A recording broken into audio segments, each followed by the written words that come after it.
Hello दोस्तों, कैसे हो आप सब। तो दोस्तों, आज के सुशांत टॉक्स विद एक्सपर्ट्स के इस एपिसोड में हमारे साथ है एक लीडर। जी हाँ दोस्तों, एक एंटरप्रेन्योर और टोस्ट मास्टर्स इंटरनेशनल जैसी नॉन प्रॉफिट ऑर्गेनाइजेशन के क्लब ग्रोथ डायरेक्टर अंकुर यादव जी। स्वागत है आपका सुशांत टॉक्स के अंदर। कैसे हैं आप? Thank you so much Sushant, बहुत बढ़िया। आप बताइए कैसे हो। मैं भी बिल्कुल बढ़िया अंकुर जी। तो सबसे पहले अपने व्यूअर्स को बताना चाहूंगा आज अंकुर जी को हमने सुशांत टॉक्स पे क्यों बुलाया है। पर्सनली मैं अंकुर जी के साथ टोस्ट मास्टर्स में भी काम कर चुका हूँ, और अभी कोविड के टाइम पे आई रियलाइज अंकुर जी ने कैसे इतने लोगों की हेल्प की। जगह जगह पर वो बात करते थे, ऑक्सीजन सिलेंडर्स के लिए वेरीफाइड लीड्स इकट्ठी करते थे। और मैंने हमेशा ना एक क्वालिटी अंकुर आपने ऑब्जर्व की है, वो मैं भी सीखना चाहता हूँ और मैं चाहता हूँ मेरे चैनल के माध्यम से मेरे व्यूअर्स तक भी पहुंचे। एक कैरिस्मेटिक लीडरशिप, यानी जब आप कुछ चीज स्टार्ट करते हो ना, तो मैंने देखा है कि हमेशा आपके व्यूअर्स और आपकी जो बाकी के टीम मेंबर्स हैं उन्हें आपको कहना नहीं पड़ता होगा कि ये काम फॉलो करो। वो वाइब्स ऐसी क्रिएट होती है इन्वायरमेंट में कि सामने भी इंसान फिर वो काम करना स्टार्ट कर देता है। और इसी चीजों के बारे में आज हम बात करेंगे, लीडरशिप के बारे में बात करेंगे। तो वीडियो को पूरा देखिएगा दोस्तों, सीखने को बहुत कुछ मिलेगा। तो अंकुर जी, मेरा पहला सवाल आपसे, हम सब छोटे होते हैं, 14-15 साल की एज एक ना बड़ा डिसाइडिंग फैक्टर होता है। हम सबके कुछ ना कुछ गोल्स होते हैं, हम सबके कुछ ना कुछ सपने होते हैं। तो आप जब टीनेज के अंदर थे, आपका सपना क्या था? Thank you Sushant for this question. और एज यू सेड कि सबके अपने अपने सपने होते हैं। जो मेरा सपना था वो बिट डिफरेंट था। ओके। काफी लोगों का होता है कि उन्हें डॉक्टर बनना है, इंजीनियर बनना है, इस तरीके से सबकी अपनी ड्रीम्स होती हैं, लेकिन in my case that was not the case. जब मैं अपनी टीन एज में था उस टाइम पे मेरा सपना था कि मैं गैंगस्टर बनूं। अच्छा। और हाँ जी। ओके। उसका रीजन ये था कि जब मैं 7th और 8th क्लास में था तो I was not a well build. Height भी उतनी ज्यादा नहीं थी और कद काठी, मतलब पूरा उतना स्ट्रांग नहीं था मैं। तो क्लास के लड़के और वैसे भी बुली करते थे और इस तरीके से। तो 8 9 7 8 तक मैंने टॉलरेट करा। उसके बाद में मैंने सोचा इनफ इज इनफ, और ये कि अब गोइंग फॉरवर्ड बुली नहीं होना है, बल्कि अब उनको बुली करूंगा मैं। इस तरीके से मेरी इंटेंशन हो गई थी कि बहुत सह लिया, अब मेरी बारी है। शाबाश बेटा, बहुत बढ़िया। तो उसी दौरान हमारे घर के पास में एक जिम होता था जहाँ पे लड़के आते थे, जिम करते थे। तो मेरा कोई क्योंकि एल्डर ब्रदर नहीं था तो मैंने उन्हीं से दोस्ती कर ली थी। और फिर जब भी मेरी लड़ाइयाँ होती या फिर कुछ भी होता मैं उन्हीं को लड़ाई में लेकर के जाता।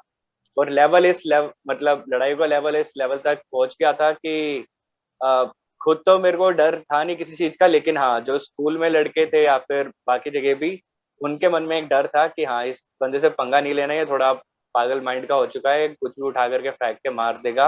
और उस तरीके से तो फिर मन में सपना आया कि अब बनना है तो गैंगस्टर ही बनूंगा। सबसे बड़ा डिसाइड कर रखा था कि अपने घर से, कापासेड़ा में रहता हूँ, कि 729 बस पकड़ूंगा।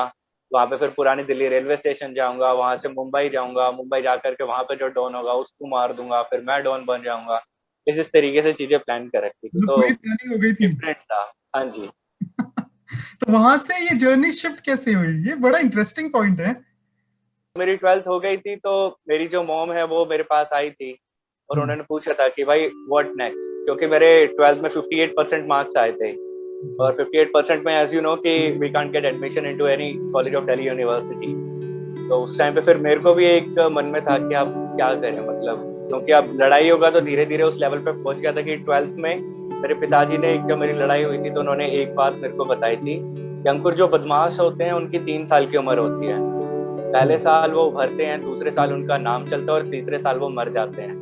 क्या तो बात। 12th में एक ये भी पर्टिकुलर इंसिडेंट था जिससे मैं फिर लड़ाइयों से और इन चीजों से दूर हो गया था। तो जब रिजल्ट आया तो अब मेरे को सोचना था कि व्हाट नेक्स्ट।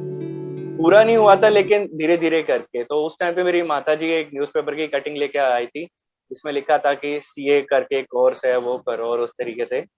तो मेरे को याद है कि एक इंस्टीट्यूट है सत्य निकेतन में, institute of commerce and management. तो हमारा मोती बाग हम गए हुए थे क्योंकि एक फ्रेंड की लड़ाई थी। तो मेरे को याद आया आते वक्त पता करना है इस कोर्स के बारे में, अदरवाइज घर वाले बहुत ज्यादा मारेंगे। तो मैं उस इंस्टीट्यूट में गया, वहां पर मैडम जो थी रिसेप्शनिस्ट पे, उन्होंने पेन उठाया, पेपर उठाया और 30-40 मिनट तक समझाने लगे इस कोर्स के बारे में। उन 30-40 मिनट में मेरे को कुछ समझ में नहीं आया एक्सेप्ट फॉर 2 थिंग। पहली चीज वो जो सबसे उन्होंने शुरुआत में कही थी, और दूसरी चीज वो जो उन्होंने अंत में कही थी। शुरुआत में उन्होंने कहा था कि एक एग्जाम होता है सीपीटी के नाम का जो आपको देना है, तो ये चीज मेरे को समझ में आई थी। और अंत में उन्होंने कहा था कि 24 लाख रुपए मिलेंगे। अब कहना तो वो ये चाहती थी कि जब आपका पूरा कोर्स कंप्लीट हो जाएगा चार्टर्ड अकाउंटेंसी का, उस टाइम पर जो कैंपस प्लेसमेंट का हाईएस्ट पैकेज गया वो 24 लाख है। But I was under this impression कि अच्छा अगर ये सीपीटी का एग्जाम मैंने क्लियर कर लिया तो मेरे को 24 लाख रुपए पर एनम मिलेंगे। और आपको लगा कि वो मिनिमम है कि अगर मैंने एग्जाम क्लियर कर लिया तो उसके बाद ही मिलेंगे मुझे।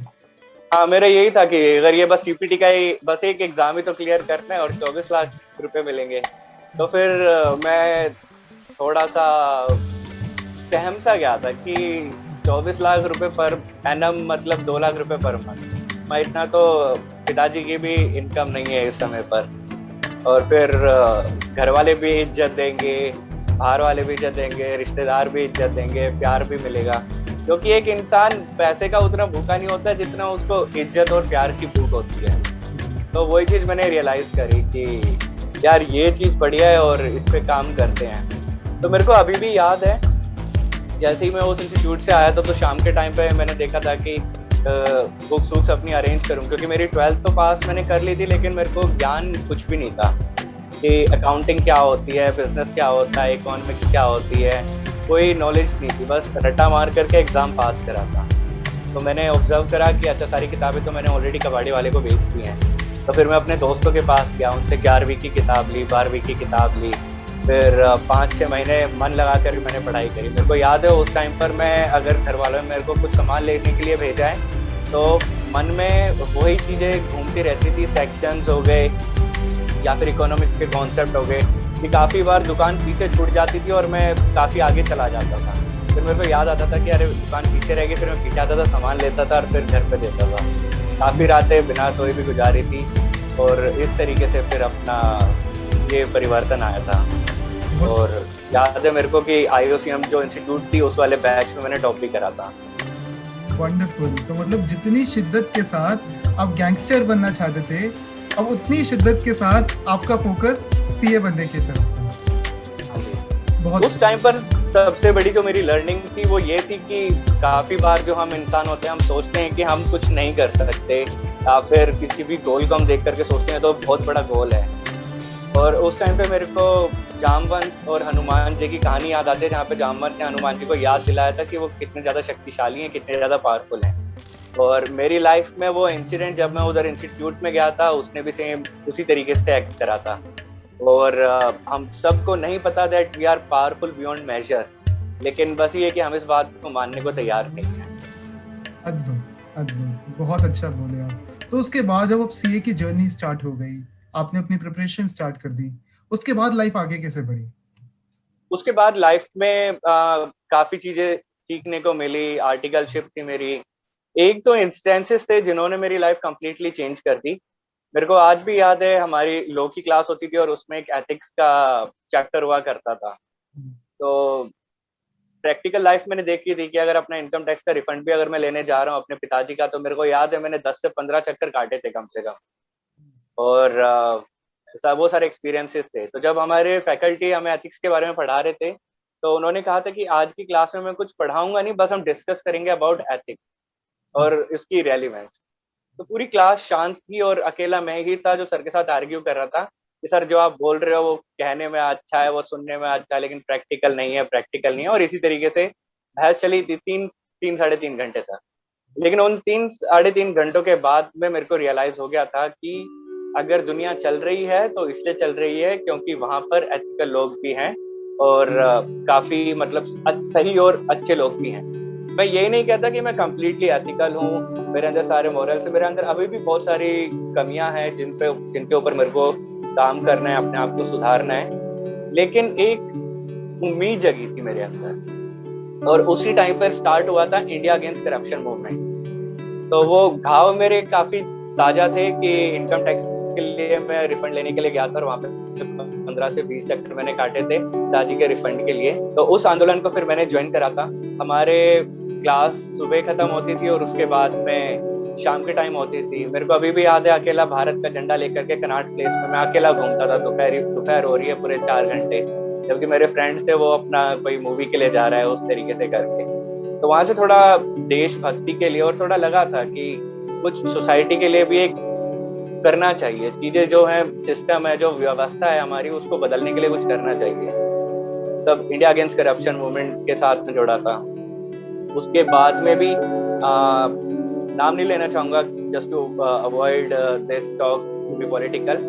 एक पार्टी थी, उसकी जो कल्चरल विंग थी उसका पार्ट बना था, डांस फॉर डेमोक्रेसी करके हमारी टीम थी, जिसमें हम 70 कॉन्स्टिट्यूएंसीज जो है दिल्ली की, वहां पर हम गए थे, हमने फ्लैश डांस करा था, प्रमोट करा था उस पार्टी को, उसके कोज को, उसके रीजंस को, उसकी आइडियोलॉजी को।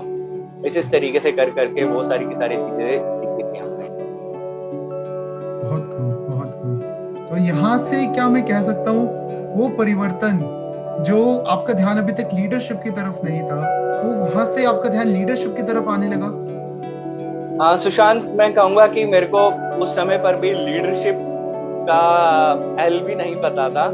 मेरे बस में एक धारणा थी, एक विचारधारा थी कि चीजें सही होनी चाहिए। अब वो बेशक कोई और कर रहा है या फिर मैं कर रहा हूँ, अगर कुछ भी थोड़ा बहुत कंट्रीब्यूट तो वो इमटेरियल है। मेन चीज ये कि व्यवस्था में परिवर्तन आना चाहिए, सिर्फ एक ये उद्देश्य था। और मतलब उस टाइम पर भी लीडरशिप की लीडर या फिर ये वर्ड माइंड में नहीं थे, बस ये था कि हाँ, व्यवस्था चेंज होनी चाहिए, एक परिवर्तन आना चाहिए, बस ये चीज थी दिमाग। तो क्या हम ये कह सकते हैं उस टाइम आप एक रिबेल थे? अगर इस वर्ड का पॉजिटिव कॉनोटेशन में यूज करना चाहोगे तो यस। तो वहां से फिर आपका ध्यान लीडरशिप की तरफ कैसे गया, वो जानना चाहिए। वहां से फिर धीरे धीरे करके चीजें पता चली, और फिर वही है कि अगर परिवर्तन लाना चाहते हो तो आपको दूसरों के ऊपर आश्रित नहीं हो सकते हो कि कोई और करेगा, कोई और करेगा। अगर आप कुछ परिवर्तन लाना चाहते हो या फिर देखना चाहते हो इस दुनिया के अंदर, इस विश्व के अंदर, तो आपको पहला कदम बढ़ाना पड़ेगा। तो उस तरीके से फिर जब भी थोड़ा बहुत मौका मिलता था तो चीजें करता था मैं। जैसे कि हमारे परिवार में जो मेरी माता जी हैं, वो एक संस्था एनजीओ चलाती है, श्री श्याम सेवा समिति के नाम से। तो जिसमें जो थोड़ी अंडर प्रिविलेज गर्ल्स हो गई या फिर फैमिली होगी, उनको अगर थोड़ी असिस्टेंस चाहिए या फिर शादी करवाने के लिए या फिर इस तरीके से करके, तो वो करती हैं। तो वहां से भी थोड़ा बहुत मेरे को धीरे धीरे करके सीखने को मिला कि we have to think beyond ourselves. तो वो चीजें फिर पेरेंट्स से और इस तरीके से धीरे धीरे करके आने लग गई थी। ओके, हाँ जी, बहुत खूब। तो ये आपकी प्रोफेशनल लाइफ की बात हुई कि कैसे अपने अपने आप को इवॉल्व किया। अब पर्सनल डेवलपमेंट की बात करते हैं। आपने मुझे बताया कि आप टोस्ट मास्टर इंटरनेशनल में क्लब ग्रोथ डायरेक्टर भी हैं। तो टोस्ट मास्टर्स के बारे में कुछ बताइए, कब आपने ज्वाइन किया और कैसे आपने लीडरशिप वहां पे प्रैक्टिस की, कैसे पर्सनल डेवलपमेंट में आपने अपने आप को सक्षम बनाया। ओके। तो अगर मेरे को एक्सप्लेन करना है टोस्ट मास्टर इंटरनेशनल के बारे में, जो ये संस्था है, तो मैं ये कहूँगा कि अगर कोई प्यासा है तो उसके लिए ये बहुत ही बड़ा एक कुआं है, और बहुत ही बड़ा एक मतलब समुद्र है, जहाँ से वो जितना चाहे पानी अपना यूज करने के लिए लेना चाहे उतना ले सकते हैं। मेरी जो प्यास थी वो बस एक गिलास पानी की थी, और मैं ढूंढ रहा था कोई ऐसी संस्था जहां पर मैं जा सकूं और अपनी कम्युनिकेशन स्किल्स को मैं सुधार सकूं। उस टाइम पे भी मेरे को लीडरशिप का कोई अंदाजा नहीं था, कोई वैसा मेरा कोई उद्देश्य नहीं था कि मेरे को लीडर बनना है, इसलिए संस्था से मेरे को जुड़ना है। एक जगह मैंने सुना था, नाम मैं भूल गया उन पर्सन का, उन्होंने कहा था कि उर्दू प्यार की भाषा है, हिंदी व्यवहार की भाषा है, और अंग्रेजी व्यापार की भाषा है। Urdu is the language of love, Hindi is the language of behavior, and English is the language of business. तो जब भी मैं टीवी पर देखता था लोगों को इंग्लिश में बात करते हुए या फिर स्पीचेस देते हुए, इंटरव्यू देते हुए, तो काफी ज्यादा मेरे को वो चीजें फैसिनेट करती थी, and I used to envy them. क्योंकि गवर्नमेंट कॉलेज से, स्कूल से मेरी पढ़ाई हुई थी इधर देवी, और जो पब्लिक स्कूल था वो भी मेरी लोकेलिटी में था। तो वहाँ का थोड़ा माहौल इस तरीके से था कि अगर कोई इंग्लिश बोलना भी चाहे या फिर प्रयास भी अपनी तरफ से करे तो उसको बिठा दिया जाता था, चुप कर दिया जाता था, और बोलते था हाँ रहने देना, अंग्रेज क्या करेगा। इस तरीके का एक माहौल था कि उस पर्सन को एक प्रोत्साहित करने की जगह उसको गिराया जाता था, और बोलते थे कि इन सब चीज़ों का कोई फायदा नहीं है। लेकिन एक मन में जिज्ञासा थी, एक मन में उत्सुकता थी, एक मन में ये चीज़ सीखने की एक आग थी। क्योंकि एक तो पर्सनल इंसिडेंट्स भी मेरे साथ हुए थे जैसे पहला, अगर मेरे को कभी कॉल सेंटर में किसी कस्टमर केयर एग्जीक्यूटिव से अगर बात करनी है तो it was very difficult for me कि मैं उनसे बात कर सकूं। और मैं ज्यादातर क्या करता था, अपना जो फोन था या फिर कुछ भी क्वेरी है वो अपने दोस्त को मैं दे देता था कि यार मेरी ये समस्या है, इसको प्लीज आप हल करवा दीजिए। सिमिलरली एक बार मैकडोनल्ड्स जाना हुआ था मेरा, तो वहां पर मेरे फ्रेंड ने कहा कि अंकुर ये चीजें लेकर के आया था। अब पढ़ना तो आता था अंग्रेजी, लेकिन बोलने में उतना ज्यादा था नहीं, तो हमने पढ़ करके बोल दिया कि एक मैक आलू टिक्की, एक फ्रेंच फ्राइज, एक कोल्ड ड्रिंक, इस तरीके से करके।